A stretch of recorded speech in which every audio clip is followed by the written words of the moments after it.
Avez-vous déjà remis en question les véritables origines de l'Église catholique?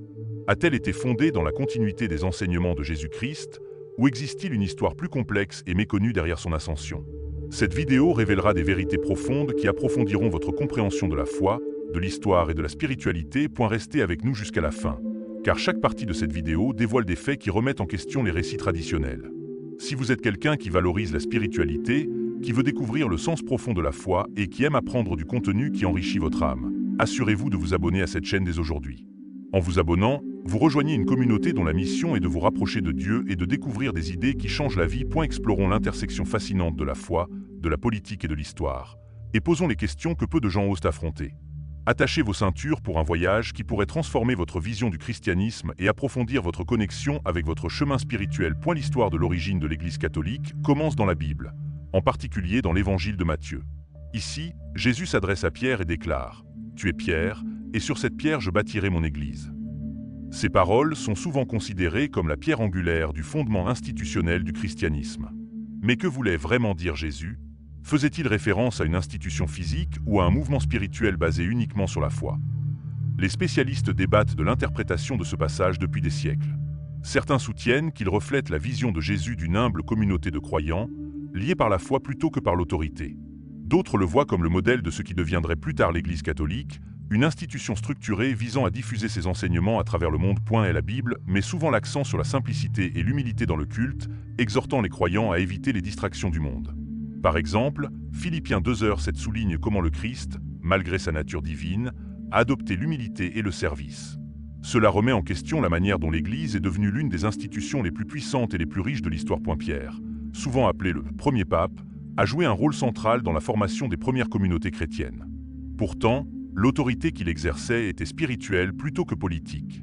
À cette époque, les chrétiens se réunissaient dans des maisons ou des lieux secrets, entièrement concentrés sur la diffusion du message de Jésus sans avoir besoin de hiérarchie complexe. Mais au fil du temps, à mesure que le christianisme gagnait des adeptes, des forces extérieures ont commencé à influencer sa structure. Ces forces provenaient souvent de dirigeants qui voyaient la foi comme une opportunité de contrôle sociétal plutôt que de croissance spirituelle. Ce changement a marqué le début d'un long voyage où la foi et le pouvoir sont devenus de plus en plus étroitement liés. Le message de Jésus était un message d'amour, de pardon et de service, un contraste frappant avec les ambitions politiques des siècles qui ont suivi. Pour comprendre comment l'Église catholique est devenue une force mondiale dominante, il est essentiel d'explorer le carrefour historique où la foi a rencontré la gouvernance. En revenant aux Écritures et en réfléchissant aux enseignements du Christ, nous nous rappelons la simplicité et la beauté originelle de son message. Ces enseignements sont-ils toujours au cœur de l'Église aujourd'hui, ou ont-ils été éclipsés par des siècles d'intervention humaine? Plongeons plus profondément dans cette question qui donne à réfléchir. Les premières communautés chrétiennes ne ressemblaient pas à l'Église organisée que nous connaissons aujourd'hui. Ces groupes de croyants opéraient dans le secret, se réunissant souvent dans des catacombes ou des maisons privées pour prier et étudier les Écritures. La peur de la persécution planait sur eux, mais leur foi brûlait intensément. C'était une époque de profonde dévotion, où chaque acte d'adoration était une déclaration de confiance en Dieu. Malgré leur petit nombre, ces chrétiens étaient unis par une croyance inébranlable dans les enseignements de Jésus-Christ. Leur rassemblement était rempli de prières, de chants d'hymnes et de partage d'histoires sur la vie et la résurrection du Christ. Ces communautés ne s'appuyaient pas sur de grands bâtiments ou sur une influence politique. Leur force résidait dans leur foi commune et leur engagement à diffuser la parole de Dieu. Le martyre est devenu une caractéristique déterminante du christianisme primitif. Les croyants étaient souvent pris pour cible par l'Empire romain pour avoir refusé de participer à des rituels païens ou de déclarer allégeance aux dieux romains.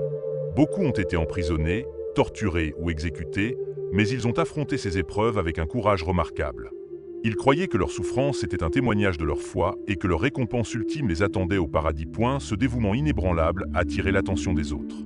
Les histoires de chrétiens qui ont affronté la mort avec paix et espoir ont suscité la curiosité et la conversion. Le sang des martyrs est devenu, comme l'a dit l'historien Tertullien, la semence de l'Église. Leur sacrifice a non seulement renforcé la foi des croyants existants, mais a également attiré de nouveaux adeptes au christianisme. Et la persécution des chrétiens a également servi à consolider leur identité. Chaque acte d'oppression leur a rappelé les paroles du Christ dans Matthieu 5:10. Heureux ceux qui sont persécutés pour la justice, car le royaume des cieux est à eux. Cela a renforcé leur conviction que leur souffrance n'était pas vaine, mais faisait partie d'un dessein divin. Cependant, à mesure que le christianisme a commencé à se développer, la simplicité de ces premières communautés a progressivement cédé la place à des systèmes plus structurés. La nécessité de protéger la foi des menaces extérieures et des conflits internes a conduit au développement de hiérarchies de direction. Bien que cette démarche ait été conçue pour préserver l'unité, elle a marqué le début d'un éloignement de la simplicité de l'Église primitive. En réfléchissant à cette période, une question importante se pose. Comment les croyants modernes peuvent-ils renouer avec la pureté et la passion de ces premiers chrétiens? L'histoire de leur résilience nous met au défi de poursuivre la foi avec le même engagement inébranlable. Le règne de l'empereur Constantin fut un tournant pour le christianisme. Avant Constantin, les chrétiens étaient confrontés à une persécution généralisée, mais sa conversion transforma la foi, qui était un mouvement clandestin, en une force centrale dans l'Empire romain. Les raisons qui ont poussé Constantin à embrasser le christianisme restent un sujet de débat, intervention divine ou stratégie politique. La vision de Constantin avant la bataille du pont Milvius en 312 est souvent citée comme le tournant. Selon les récits historiques, il vit une croix dans le ciel avec les mots « Dans ce signe, tu vaincras ». Interprétant cela comme un message de Dieu, Constantin adopta le christianisme et gagna la bataille. Consolidant ainsi son règne sur l'Empire. En 313, Constantin promulgua l'édit de Milan, accordant la liberté religieuse aux chrétiens et mettant fin à des siècles de persécution. Cet acte fut célébré par les croyants comme une intervention miraculeuse, ouvrant la voie à l'épanouissement du christianisme au grand jour. Des églises furent construites, des écritures furent copiées et des dirigeants chrétiens reçurent un siège à la table impériale. Le soutien de Constantin a sans aucun doute profité au christianisme, il a également marqué le début de son institutionnalisation. La foi, autrefois pratiquée dans le secret et l'humilité, a commencé à s'aligner sur le pouvoir politique. L'implication de l'empereur dans les affaires de l'Église a soulevé des questions sur l'équilibre entre l'autorité spirituelle et l'influence mondaine. Le concile de Nicée en 325, convoqué par Constantin, a été un moment critique dans l'élaboration de la doctrine chrétienne. Il a résolu des conflits théologiques clés et établi le credo de Nicée, une déclaration de foi qui reste au cœur du christianisme aujourd'hui. Cependant, ce concile a également mis en évidence le rôle croissant de la politique dans les questions religieuses. Le règne de Constantin a laissé un héritage durable. Pour certains, il est considéré comme un dirigeant d'inspiration divine qui a préservé le christianisme à un moment charnière de l'histoire. Pour d'autres, son influence représente le début d'une relation complexe entre la foi et le pouvoir qui allait façonner l'avenir de l'Église. Cette dualité nous invite à réfléchir. Comment l'Église peut-elle équilibrer sa mission spirituelle avec ses responsabilités terrestres? L'histoire de Constantin sert à la fois d'inspiration et de mise en garde. Le concile de Nicée en 325 fut l'un des moments les plus critiques de l'histoire chrétienne, car il marqua la première tentative majeure d'unifier les croyances chrétiennes sous une doctrine unique. Convoqué par l'empereur Constantin, le concile cherchait à résoudre les différends qui menaçaient de diviser la communauté chrétienne en pleine croissance.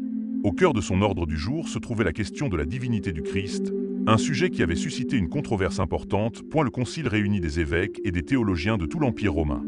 Leur objectif principal était de résoudre la controverse arienne, un différend théologique sur la question de savoir si Jésus était de la même essence divine que Dieu le Père ou un être créé. Ce débat avait provoqué des divisions parmi les chrétiens et même des troubles au sein de l'Empire. Constantin reconnut que la résolution de ce problème était essentielle au maintien de l'unité, tant au sein de l'Église que de son empire. Après un long débat, le concile affirma que Jésus était engendré, non créé, et de la même essence que le Père. Cette déclaration fut formalisée dans le credo de Nicée, une déclaration de foi qui reste fondamentale dans le christianisme d'aujourd'hui. Le credo articulait les croyances chrétiennes fondamentales, dont la Trinité, établissait un cadre unifié pour le culte et la doctrine. Le concile de Nicée a réussi à définir des aspects clés de la théologie chrétienne, il a également mis en évidence l'intersection croissante de la politique et de la religion. Le rôle de Constantin dans la convocation du concile et l'influence qu'il a exercée sur ses résultats a soulevé des questions sur la mesure dans laquelle les autorités laïques devraient façonner les questions spirituelles. Son implication crée un précédent pour que les futurs dirigeants puissent exercer un influence significative sur l'Église. Formalisation de la doctrine était à la fois un triomphe et un défi. D'un côté, elle a contribué à solidifier la foi et à clarifier les choses pour les croyants. De l'autre, elle a exclu les interprétations alternatives du christianisme, les qualifiant d'hérésie. Cela a conduit à la suppression de groupes comme les Ariens, qui ont continué à contester les décisions du concile. Pour l'Église, le concile de Nicée a marqué un tournant dans son évolution, passant d'une communauté persécutée à une institution dotée d'une autorité centralisée. Les décisions prises lors de ce concile ont jeté les bases de siècles de développement théologique et institutionnel. Cependant, elles ont également souligné la complexité de l'alignement de la foi sur le pouvoir. En tant que croyants modernes, réfléchir au concile de Nicée nous invite à considérer l'équilibre entre la préservation de l'intégrité théologique et l'acceptation de la diversité spirituelle. Comment l'Église peut-elle rester fidèle à ses racines tout en répondant aux besoins d'un monde en mutation? Ces questions restent aussi pertinentes aujourd'hui qu'elles étaient à l'époque de Constantin. L'ascension de la papauté est l'un des développements les plus significatifs de l'histoire de l'Église catholique. Au fil des siècles, le rôle du pape est passé de celui de guide spirituel à celui de personnage doté d'une immense autorité politique et religieuse. Cette transformation ne s'est pas produite du jour au lendemain. Elle a été le résultat de siècles de débats théologiques, de manœuvres politiques et de circonstances historiques. Les premières communautés chrétiennes considéraient l'évêque de Rome comme une figure clé en matière de foi. Cela était dû en partie à la croyance selon laquelle Pierre, considéré comme le premier pape, avait été martyrisé à Rome et que son autorité avait été transmise à ses successeurs. Cette idée de succession apostolique est devenue la pierre angulaire de la revendication de légitimité et d'autorité de l'Église. Pendant le déclin de l'Empire romain, la papauté a commencé à combler le vide laissé par l'affaiblissement de l'autorité impériale. Des papes comme Léon le Grand, 440 à 461, ont affirmé la primauté de l'évêque de Rome, non seulement dans les questions spirituelles mais aussi politiques. La défense de Rome par Léon contre les forces d'invasion et son leadership théologique pendant le concile de Chalcédoine ont cimenté le rôle du pape en tant que chef spirituel et protecteur de la communauté chrétienne. Et la consolidation de l'autorité papale s'est poursuivie au Moyen Âge, les papes exerçant une influence sur les rois et les empereurs. Cette période a vu l'établissement des États pontificaux, un territoire gouverné directement par le pape, ce qui a encore renforcé le pouvoir temporel de l'Église. Le pape est devenu médiateur dans les conflits entre les dirigeants et même les empereurs couronnés, comme Charlemagne en 800. Cependant, cette montée en puissance n'a pas été sans défi. La papauté a dû faire face aux critiques de ceux qui estimaient qu'elle s'était éloignée de sa mission spirituelle. La corruption, le népotisme et l'accumulation de richesses ont conduit à des appels à la réforme. La tension entre le leadership spirituel et le pouvoir temporel est devenue un thème récurrent dans l'histoire de l'Église. Malgré ces défis, la papauté a joué un rôle crucial dans la formation de l'identité de l'Église catholique. Sa centralisation de l'autorité a contribué à maintenir l'unité doctrinale et a fourni un sentiment de stabilité en période de bouleversement. Le rôle du pape en tant que symbole d'unité et de continuité reste essentiel pour l'Église aujourd'hui. Réfléchir à la montée en puissance de la papauté nous invite à réfléchir à la relation entre leadership et service. Comment ceux qui occupent des postes d'autorité peuvent-ils incarner l'humilité et la compassion du Christ ? Ces questions sont aussi pertinentes pour les dirigeants modernes qu'elles l'étaient pour les premiers papes. La chute de l'Empire romain au VE siècle fut l'un des événements les plus marquants de l'histoire, marquant la fin de la Rome antique et le début du monde médiéval. Au milieu de ce bouleversement, l'Église catholique a joué un rôle essentiel dans la préservation de la culture, de la foi et de l'ordre social.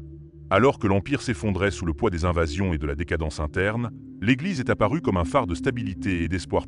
Lorsque les systèmes politiques et militaires de Rome se désintégrèrent, l'Église intervint pour combler le vide. Les évêques, en particulier à Rome, assumèrent des rôles qui allaient au-delà du leadership spirituel. Ils devinrent des gouverneurs de facto, gérant les ressources, négociant avec les envahisseurs et organisant l'aide aux communautés en difficulté. Cela marqua le début d'une implication plus profonde de l'Église dans les affaires du monde, motivée par la nécessité plutôt que par l'ambition. L'une des figures les plus marquantes de cette époque fut le pape Léon le Grand. En 452, il négocia avec Attila le Hun, persuadant l'envahisseur d'épargner la ville de Rome. Le leadership de Léon XIII illustre la capacité de l'Église à agir comme une force unificatrice face au chaos. Ces actions ont élevé le rôle du pape en tant que protecteur de la foi et de la civilisation, une double responsabilité qui définirait la mission de l'Église pendant des siècles. Lorsque l'Empire romain d'Occident est tombé, de nombreuses personnes ont cherché refuge dans l'Église. Ces enseignements ont apporté réconfort et orientation pendant une période d'incertitude, offrant l'espoir du salut et de la vie éternelle.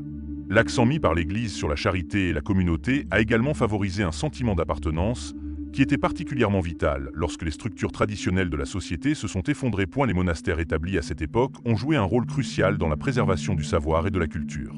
Les moines ont soigneusement copié des manuscrits, notamment la Bible et des œuvres littéraires classiques, assurant leur survie pour les générations futures. Ces monastères sont devenus des centres d'apprentissage et de foi, comblant le fossé entre le monde antique et le monde médiéval. Si l'Église a apporté la stabilité, son influence croissante a également eu des conséquences.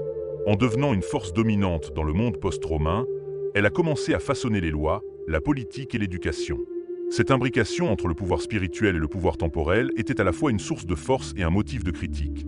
Certains se demandant si l'Église ne s'éloignait pas de sa mission d'humilité et de service. En réfléchissant à cette période, nous voyons comment la résilience et l'adaptabilité de l'Église l'ont aidé à prospérer pendant l'une des périodes les plus sombres de l'histoire. Mais elle soulève également d'importantes questions sur l'équilibre entre la foi et le pouvoir. Une institution peut-elle rester fidèle à sa mission spirituelle tout en naviguant dans les complexités de l'influence du monde ? Le Moyen Âge, souvent appelé l'ère de la foi, a vu l'Église catholique au cœur de la société européenne. L'une des contributions les plus remarquables de cette époque a été l'essor du monachisme, un mouvement qui a profondément façonné l'héritage spirituel et culturel de l'Église. Les monastères sont devenus des centres de culte, d'éducation et de communauté, préservant des connaissances qui auraient pu autrement être perdues. Le monachisme a commencé comme un appel à vivre une vie de simplicité et de dévotion à Dieu. Inspiré par des personnages comme saint Antoine d'Égypte, des hommes et des femmes se sont retirés des distractions du monde pour se consacrer à la prière, au jeûne et au travail manuel. Ces premiers ermites ont jeté les bases de communautés monastiques organisées, notamment les bénédictins, fondés par saint Benoît au VIe siècle. La règle de saint Benoît est devenue la pierre angulaire du monachisme occidental. Elle mettait l'accent sur une vie équilibrée de travail, de prière et d'études, créant un environnement structuré où les moines pouvaient se concentrer sur leur croissance spirituelle. Cette règle encourageait également l'hospitalité et la charité, faisant des monastères des lieux de refuge pour les voyageurs et les pauvres. L'une des contributions les plus importantes des monastères était leur rôle dans la préservation du savoir. Dans leur scriptoria, les moines copiaient méticuleusement des manuscrits, notamment la Bible et des textes classiques de la Grèce et de la Rome antique. Ces efforts ont permis de garantir que les œuvres d'auteurs comme Platon, Aristote et Cicéron ne soient pas perdues dans l'histoire.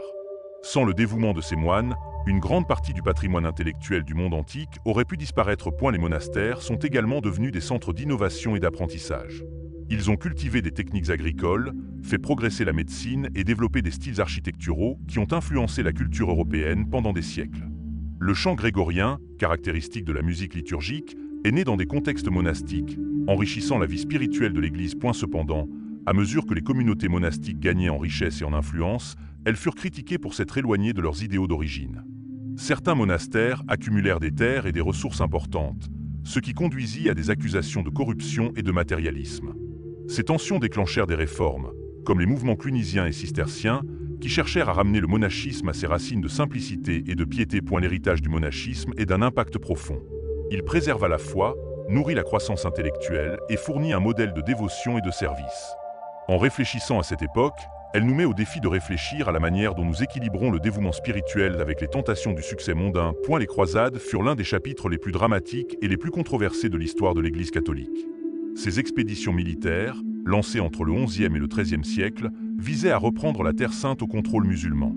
Si les croisades étaient présentées comme une mission spirituelle, elles révélaient également l'interaction complexe entre la foi, la politique et le pouvoir qui définissait l'Église médiévale. Le discours du pape Urbain II au concile de Clermont en 1095 marqua le début officiel de la première croisade. Il appela les chrétiens à prendre les armes pour défendre leur foi et libérer Jérusalem, promettant des récompenses spirituelles, notamment l'absolution des péchés, à ceux qui y participeraient. Cet appel trouva un écho profond auprès des Européens du Moyen Âge, qui voyaient dans les croisades un moyen de démontrer leur dévotion à Dieu. Les croisades attiraient des gens de tous horizons, notamment des chevaliers, des paysans et des membres du clergé. Pour beaucoup, la promesse du salut spirituel était la principale motivation. D'autres étaient attirés par la perspective de l'aventure, de la richesse ou du gain politique. Ce mélange de motivations reflétait la double nature des croisades, à la fois religieuse et profane. Les campagnes eurent de profondes conséquences pour l'Église et le monde en général.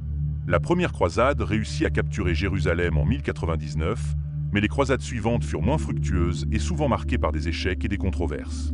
La quatrième croisade, par exemple, s'écarta de son objectif initial et aboutit au sac de Constantinople, creusant le fossé entre les églises orthodoxes et catholiques romaines. Les croisades ont également eu un impact durable sur les relations entre chrétiens et musulmans.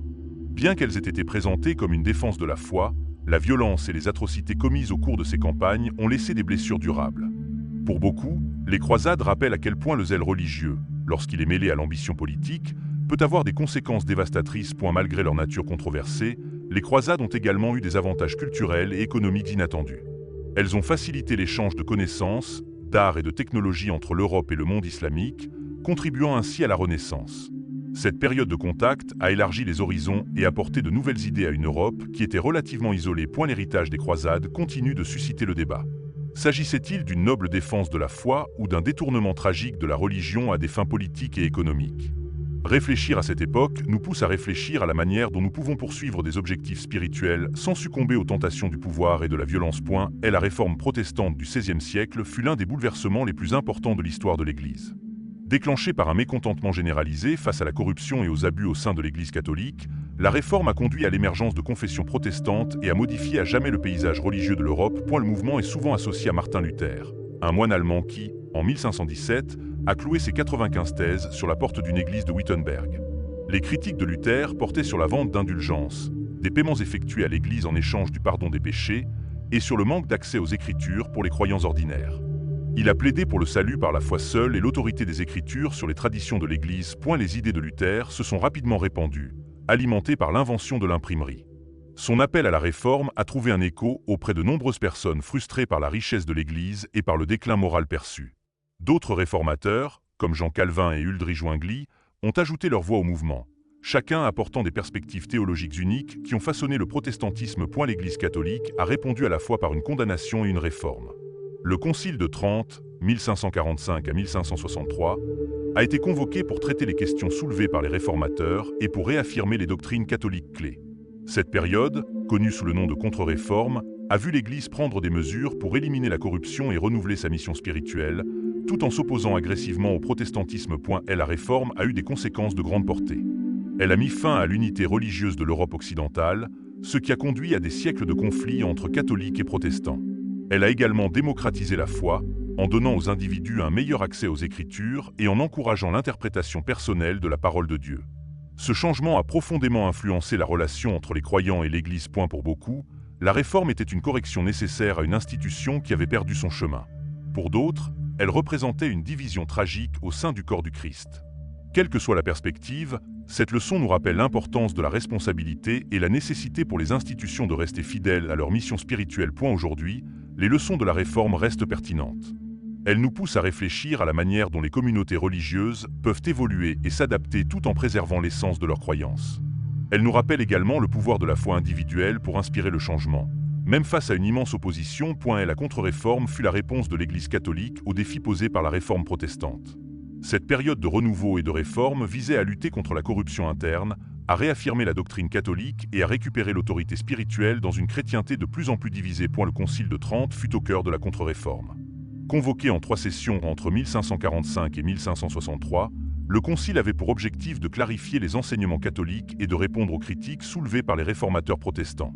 Des doctrines clés, telles que la nécessité de la foi et des œuvres pour le salut, l'autorité de l'Église et les 7 sacrements, furent réaffirmées. L'une des réalisations les plus importantes du Concile fut l'accent mis sur la réforme des pratiques de l'Église.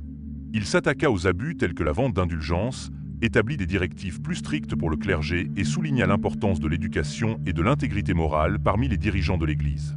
Ces changements visaient à restaurer la crédibilité et l'orientation spirituelle de l'Église. La contre-réforme n'était pas seulement un mouvement théologique, mais aussi culturel. L'Église a adopté l'art et l'architecture comme outils pour inspirer la foi et transmettre son message. Cela a donné naissance au style baroque, caractérisé par des œuvres spectaculaires, émotionnelles et visuellement époustouflantes qui visaient à susciter l'émerveillement et la dévotion. Les Jésuites, un ordre religieux fondé par saint Ignace de Loyola, sont devenus des acteurs clés de la contre-réforme. Connus pour leur éducation rigoureuse et leur travail missionnaire, les Jésuites ont joué un rôle déterminant dans la diffusion du catholicisme dans de nouvelles régions et dans la lutte contre l'influence protestante. Leurs efforts ont aidé l'Église à maintenir sa portée mondiale en temps de crise. La contre-réforme a revitalisé l'Église catholique, elle a également intensifié les conflits religieux. Le fossé entre catholiques et protestants s'est creusé, entraînant des guerres et des persécutions des deux côtés. Ces conflits ont mis en évidence les défis que pose la réconciliation des différences tout en préservant l'intégrité doctrinale. La réflexion sur la contre-réforme nous rappelle la capacité de l'Église à se renouveler. Elle montre que même en temps de crise, la foi peut inspirer la transformation et la croissance. Cependant, elle nous met également au défi de réfléchir à la manière dont nous pouvons combler les divisions et favoriser l'unité sans compromettre nos croyances profondément ancrées. L'ère des découvertes, qui s'étend du XVe au XVIIe siècle, marque une époque où les puissances européennes étendent leur influence à travers le monde. L'Église catholique joue un rôle central pendant cette période, à la fois en tant qu'autorité spirituelle et force motrice de la colonisation. Les missionnaires accompagnent les explorateurs pour propager le christianisme, laissant une marque indélébile sur les cultures et les sociétés qu'ils rencontrent. Lorsque l'Espagne et le Portugal mènent la charge vers les Amériques, l'Afrique et l'Asie, l'Église soutient leurs efforts dans le but d'apporter le salut aux populations autochtones. La bulle papale Inter Cetra, émise par le pape Alexandre VI en 1493, divise les terres nouvellement découvertes entre les deux nations. Ce décret démontre à quel point l'Église est étroitement liée aux ambitions politiques des empires européens. Les missionnaires, en particulier les jésuites et les franciscains, sont à l'avant-garde de cette conquête spirituelle. Ils établissent des écoles, des églises et des missions pour convertir les peuples autochtones au christianisme. Si de nombreux missionnaires agissent par foi et compassion authentique, d'autres participent à l'effacement culturel, supprimant les croyances et les traditions autochtones au profit des valeurs européennes. L'introduction du christianisme s'est souvent faite par la force. Les peuples autochtones ont souvent été contraints d'abandonner leurs pratiques spirituelles, et dans de nombreux cas, leurs terres et leurs ressources ont été exploitées au nom de la foi. Malgré ces difficultés, certains missionnaires, comme Bartholomé de Las Casas, ont défendu les droits des peuples autochtones, plaidant pour un traitement humain et le respect de leur dignité. L'influence de l'Église s'est étendue au-delà de la religion. Elle a façonné les systèmes juridiques et culturels des colonies, faisant souvent office d'autorité morale en matière de gouvernance. Ce pouvoir a contribué à maintenir l'ordre, mais a également contribué à établir des hiérarchies sociales qui favorisaient les colons européens par rapport aux populations autochtones. Malgré les controverses entourant le rôle de l'Église dans la colonisation, la propagation du christianisme a également donné lieu à des échanges culturels uniques. Dans des régions comme l'Amérique latine, les traditions autochtones ont fusionné avec les pratiques catholiques, donnant naissance à des expressions de foi riches et dynamiques. Ces traditions syncrétiques, comme la vénération de la Vierge de Guadalupe, illustrent la résilience et l'adaptabilité des deux cultures. L'héritage de l'Église pendant l'ère des découvertes est complexe, rempli à la fois de triomphes et de tragédies. Il invite à réfléchir sur la façon dont la foi peut inspirer à la fois des actes d'amour profonds et des abus de pouvoir troublants. En regardant en arrière, nous nous rappelons l'importance d'aborder l'évangélisation avec humilité, respect et engagement envers la justice. Les Lumières, un mouvement intellectuel des XVIIe et XVIIIe siècles, ont remis en cause l'autorité de l'Église catholique et remodelé la relation entre la foi et la raison. À cette époque, les penseurs mettaient l'accent sur la science, la liberté individuelle et la gouvernance laïque, remettant souvent en question les institutions religieuses traditionnelles. Des philosophes tels que Voltaire, Rousseau et Diderot critiquaient l'Église pour son dogmatisme, sa richesse et son influence sur la politique. Ils soutenaient que la raison et les preuves devaient primer sur la foi, ce qui a conduit à une vague de scepticisme à l'égard de l'autorité religieuse. Cela a posé un défi important à l'Église, qui avait longtemps été la force culturelle et intellectuelle dominante en Europe. L'un des conflits les plus importants de cette période a opposé l'Église à l'importance croissante accordée à la laïcité. Les gouvernements ont commencé à s'éloigner des institutions religieuses, ce qui a conduit à l'émergence d'États laïques. En France, la Révolution française a incarné ce changement, l'Église ayant perdu des terres, du pouvoir et de l'influence face à la ferveur révolutionnaire. Malgré ces défis, l'Église s'est adaptée de diverses manières. Elle a mis l'accent sur son rôle d'autorité morale, en mettant l'accent sur les questions de justice sociale et de bien-être des pauvres. Les papes de l'époque ont œuvré à réaffirmer l'importance de la foi dans un monde en mutation rapide, exhortant les catholiques à résister à l'attrait du matérialisme et de la laïcité. Les Lumières ont également suscité une réflexion interne au sein de l'Église. La tension entre la foi et la raison a conduit à un regain d'intérêt pour la théologie et l'éducation. Les penseurs catholiques ont cherché à réconcilier les deux, en soulignant que la foi et la science pouvaient coexister et se compléter. Cette perspective a jeté les bases d'un futur dialogue entre religion et modernité. Si les Lumières ont posé des défis importants, elles ont également incité l'Église à évoluer. Les missionnaires catholiques ont continué à diffuser leur message dans le monde entier, s'engageant souvent dans de nouvelles idées et cultures.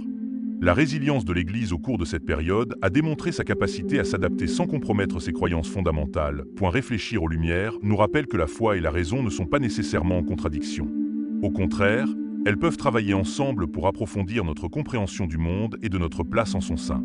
Cet équilibre reste une considération essentielle pour les croyants qui naviguent dans les complexités de la vie moderne. Les 19e et 20e siècles ont apporté de profonds changements à la société, notamment la montée de la laïcité, de l'industrialisation et des idéologies politiques modernes. Ces changements ont posé des défis importants à l'Église catholique, qui s'est retrouvée aux prises avec la question de savoir comment rester pertinente dans un monde en mutation rapide. La laïcité, en particulier, est devenue une force dominante. À mesure que les gouvernements ont adopté la séparation de l'Église et de l'État, l'Église a perdu une grande partie de son influence sur les politiques publiques et l'éducation. Des pays comme la France et l'Italie ont promulgué des lois qui limitaient le rôle de l'Église dans la société, ce qui a donné lieu à des conflits sur des questions telles que les droits de propriété et l'éducation religieuse. En réponse, l'Église a cherché à réaffirmer son autorité spirituelle.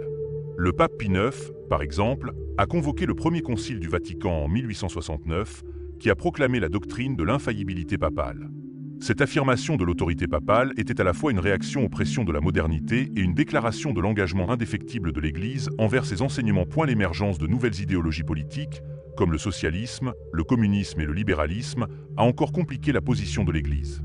Bien qu'elle s'oppose à de nombreux aspects de ces mouvements, l'Église a également adapté ses enseignements sociaux pour aborder des questions telles que les droits des travailleurs et les inégalités économiques.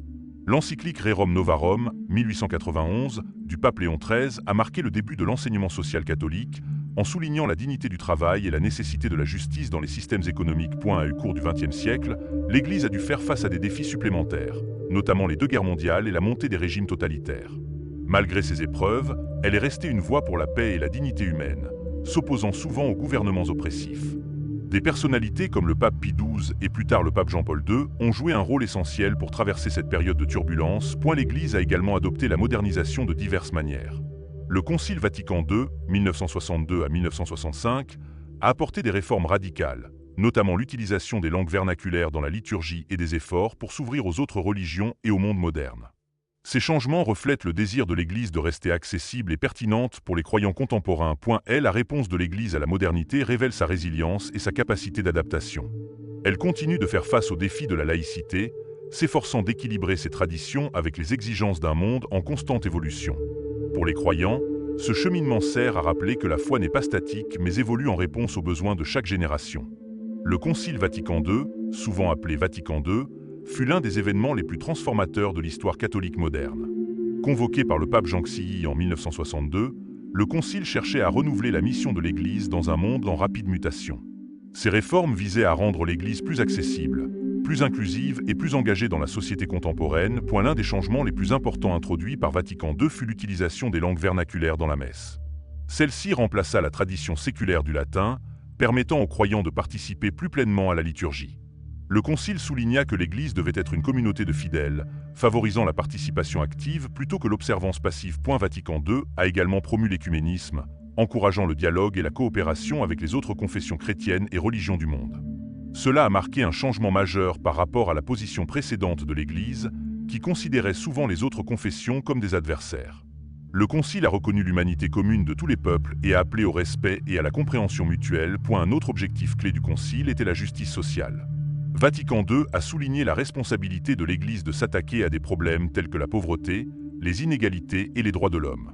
Il a appelé les catholiques à s'engager dans le monde et à œuvrer pour une société plus juste et plus compatissante, reflétant les enseignements de Jésus-Christ. Les réformes du Concile se sont également étendues à la gouvernance de l'Église. Une plus grande importance a été accordée au rôle des évêques et des laïcs dans la définition de la mission de l'Église. Cette décentralisation visait à rendre l'Église plus réceptive aux besoins des communautés locales, favorisant un sentiment de responsabilité partagé entre tous les membres de la FOI. Si Vatican II a été largement célébré, il a également suscité la controverse. Certains traditionalistes ont estimé que les changements portaient atteinte à l'autorité et aux traditions de l'Église, tandis que les progressistes ont soutenu que les réformes n'allaient pas assez loin. Ces débats continuent de façonner l'Église aujourd'hui, reflétant la tension permanente entre tradition et innovation. L'héritage de Vatican II est un héritage de renouveau et d'espoir. Il a démontré la volonté de l'Église de s'adapter et de s'engager dans le monde moderne tout en restant ancré dans ses croyances fondamentales. Pour les catholiques, cela nous rappelle que la foi est une tradition vivante, qui évolue pour répondre aux défis et aux opportunités de chaque époque. En parcourant l'histoire et les fondements de l'Église catholique, une vérité brille de mille feux. La foi, comme l'histoire, est complexe, évolutive et profondément personnelle. Des humbles débuts des premières communautés chrétiennes à la grandeur du Vatican et au-delà, l'histoire de l'Église reflète la quête incessante de l'humanité pour un sens, un but et une connexion avec Dieu. Cette histoire nous rappelle la simplicité et la puissance des enseignements de Jésus-Christ, l'amour, le pardon et le service. Mais elle nous met également au défi de réfléchir à la manière dont les institutions peuvent équilibrer leur mission spirituelle avec leurs responsabilités terrestres. Au fond, la foi n'est pas une question de rituel ou de structure. Elle concerne votre relation personnelle avec Dieu et la façon dont vous vivez les enseignements du Christ dans votre vie quotidienne. Maintenant, je vous demande de prendre ce moment de réflexion et de vous demander: comment pouvez-vous renforcer votre lien avec Dieu? Comment pouvez-vous incarner l'amour et l'humilité dont Jésus a fait preuve? Les réponses à ces questions peuvent transformer non seulement votre vie spirituelle, mais aussi la façon dont vous influencez le monde qui vous entoure. Si ce voyage à travers les fondements de l'Église vous a inspiré, je vous invite à passer à l'action. Abonnez-vous à cette chaîne dès aujourd'hui et rejoignez une communauté de croyants engagés à suivre le chemin du Christ. En vous abonnant, vous ne soutenez pas seulement cette mission, vous déclarez votre foi et votre désir de vous rapprocher de Dieu. Ensemble, nous pouvons découvrir les vérités du passé, embrasser la beauté de la foi et vivre le message de Jésus chaque jour. Continuons cette conversation dans les commentaires. Partagez vos pensées, vos questions ou vos propres expériences avec la foi. Je veux vous entendre parce que votre voix compte ici. Cliquez sur ce bouton j'aime si cette vidéo a résonné en vous et n'oubliez pas de la partager avec quelqu'un qui pourrait avoir besoin de ces réflexions aujourd'hui. En terminant, permettez-moi de me présenter. Je m'appelle Josué et ma plus grande joie est de partager ces vérités avec vous. Ma mission est d'aider les autres à comprendre la parole de Dieu, à se connecter avec Jésus et à vivre avec un objectif et une foi. Je ne suis pas seulement ici en tant que narrateur, je suis ici en tant que votre frère en Christ, marchant sur ce chemin à vos côtés. Merci d'avoir passé ce temps avec moi aujourd'hui. Souvenez-vous, Jésus a dit « Je suis le chemin, la vérité et la vie ». Suivez-le et vous ne marcherez jamais dans les ténèbres. Inscreva-se no canal e siga Jesus. Que Deus vos benisse abondamente. Restez fidèles, restez curieux et sachez que vous êtes profondément aimés de Dieu. Je vous retrouve dans la prochaine vidéo. D'ici là, prenez soin de vous et que la paix soit avec vous.